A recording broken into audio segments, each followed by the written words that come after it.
the United States and Canada. They share the world's longest, quietest border and one of its closest military partnerships, an alliance forged in world wars and hardened during the Cold War. But a crack is widening in that foundation, and a multi-billion-dollar fighter jet deal is pushing that historic alliance right to the edge. At the heart of it all is Canada's plan to buy 88 of the world's most advanced and controversial fighter jets, the F-35 Lightning II. So how did a straightforward military upgrade spiral into a political and economic firestorm, creating unheard-of tension between Washington and Ottawa? This isn't just about new planes. It's about sovereignty, security, and a relationship that could be changed for generations. To get why this is such a big deal, you have to understand the trust. Since 1957, North American airspace has been a joint mission. The North American Aerospace Defense Command, or NORAD, is a one-of-a-kind binational command, a symbol of how inseparable the security of the U.S. and Canada really is. For over 60 years, American and Canadian pilots have flown side by side, guarding the continent. But the tools for that job are getting seriously old. Canada's fleet of CF-18 Hornets, the workhorse of its Air Force, is on its last legs. The jets are aging, they're getting harder and more expensive to maintain, and they just can't keep up with modern threats. Replacing them isn't a choice, it's a must. And the search for a replacement? It's been a total saga, dragging on for over 15 years through different governments and policy changes. But in 2022, a decision was finally made. Canada would buy the Lockheed Martin F-35A, the same stealth fighter the US and other key NATO allies are using. On the surface, it seemed like the obvious move to keep working seamlessly with its most important ally. Perfect, right? Well, not exactly. Behind the scenes, the deal was already coming apart. The first red flag? The price tag. And it's a number that's been a moving target for more than a decade. Back in 2010, the Canadian government announced it wanted to buy 65 F-35s for about $9 billion. But even then, watchdogs were sounding the alarm. In 2011, Canada's independent parliamentary budget officer warned that the full life cycle cost would be way higher, closer to $30 billion. Those warnings were mostly ignored. By 2023, the plan had changed. The order was now for 88 jets, not 65. The official acquisition cost was announced at $19 billion, more than double the original estimate for a smaller fleet. This price includes the jets, weapons, spare parts, and building new facilities to house them. But $19 billion is just the sticker price. The number that really shook Ottawa came from that same parliamentary budget office. They calculated the total life cycle cost, from development and purchase to over 30 years of operations, maintenance, and eventual disposal. Their projection? A jaw-dropping $73.9 billion. So how did the cost blow up like this? It was pretty much a perfect storm. Years of political indecision in Canada meant buying into the program later at a higher price. Then you add production delays at Lockheed Martin in the US and a dose of global inflation. What was sold as a manageable purchase had ballooned into one of the biggest military procurements in Canadian history. And all of this was happening just as a new storm was brewing south of the border. Now it's 2025 and the whole game has changed. A new America First trade policy is back in the White House, and its northern neighbor is in its sights. Tensions that had been simmering for years have boiled over. The U.S. has hit Canada with steep 25% tariffs on steel and aluminum, and is threatening to do the same to autos and aircraft. This isn't just a trade spat. It's economic hardball, and it's forcing Ottawa to rethink everything. As former Canadian National Security Advisor Vincent Rigby pointed out, these aggressive moves are putting a huge strain on the entire defense relationship. All of a sudden, tying the future of the Royal Canadian Air Force to American tech seems pretty risky. The F-35 isn't just a jet, it's a platform. Its software, its upgrades, and its high-tech parts are all controlled by Washington.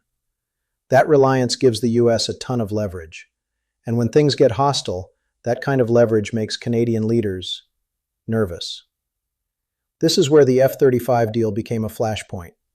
As Canada started reviewing the skyrocketing costs, a warning came from Washington. The U.S. ambassador to Canada, Pete Hoekstra, made the American position crystal clear.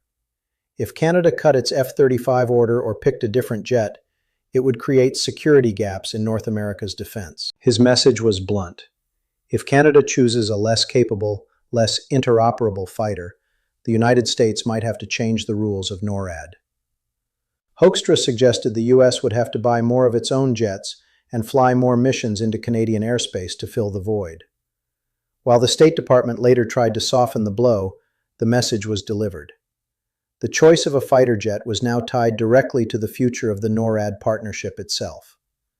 As Hoekstra put it, if an alternative is not as interoperable, our defense capability changes. That warning wasn't just talk. Canada had another option on the table, the Saab Gripen EF fighter from Sweden. And in the tense atmosphere of 2025, the Gripen was being sold as Canada's independence play. On paper, the Gripen makes a strong case. Its supporters say it's cheaper and can be delivered faster. Most importantly, buying a European jet would free Canada from being locked into the American defense industry. Canada would have more control over its own fleet, its maintenance, and its weapons. For a country feeling bullied on trade, that kind of sovereignty looks very appealing. But the trade-offs are huge. The Gripen is a modern, capable fighter, but it doesn't have the F-35's advanced stealth and sensor technology. And critically, it isn't interoperable in the same way. It can't seamlessly share data on the encrypted networks that the F-35 and the U.S. military use. This is the exact security gap the U.S. ambassador was talking about. And this leaves the Canadian government with a massive dilemma.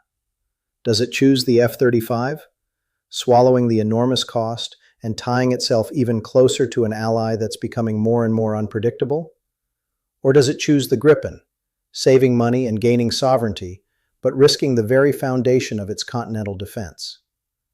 So here we are in early 2026, and Canada is stuck, caught between these two choices. A major review of the F-35 purchase is underway, and a final decision has to be made soon. But time is running out.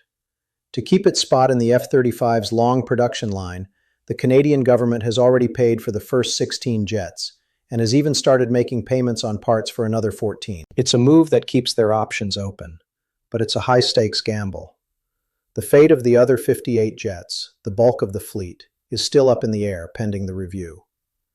This strategic pause serves two purposes.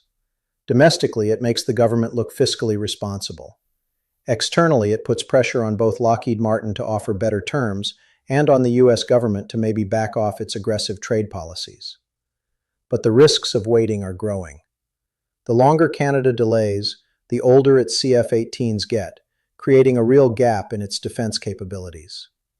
The delay could also make the final cost of the F-35s climb even higher. And with every day that passes, that crack in the alliance gets just a little bit deeper. This story is still playing out, with huge consequences for North American security. So, what should Canada do? Bite the bullet and buy the F-35s to save the alliance, or risk it all with the Gripen for a shot at more independence? Let us know what you think in the comments. And for more stories like this that go beyond the headlines, make sure you subscribe and hit the notification bell. In the end, this whole multi-billion-dollar fight was never really just about the jets. It's about a fundamental question Canada now has to answer. What does the future of its relationship with the United States look like? For more than a century, these two nations have worked together based on shared trust and mutual defense. The F-35 is the ultimate symbol of that idea, a totally integrated fighting force. But when one ally starts using its power against the other, that trust starts to break down. The F-35 debate has revealed a deep anxiety in Canada about being too dependent on its powerful neighbor. Whatever they decide, the final call is going to send a massive signal. It will either be a $74 billion recommitment to a historic military partnership, or it will be the start of a new, more independent, and much more uncertain chapter for North American defense. The world's quietest border has suddenly become very complicated.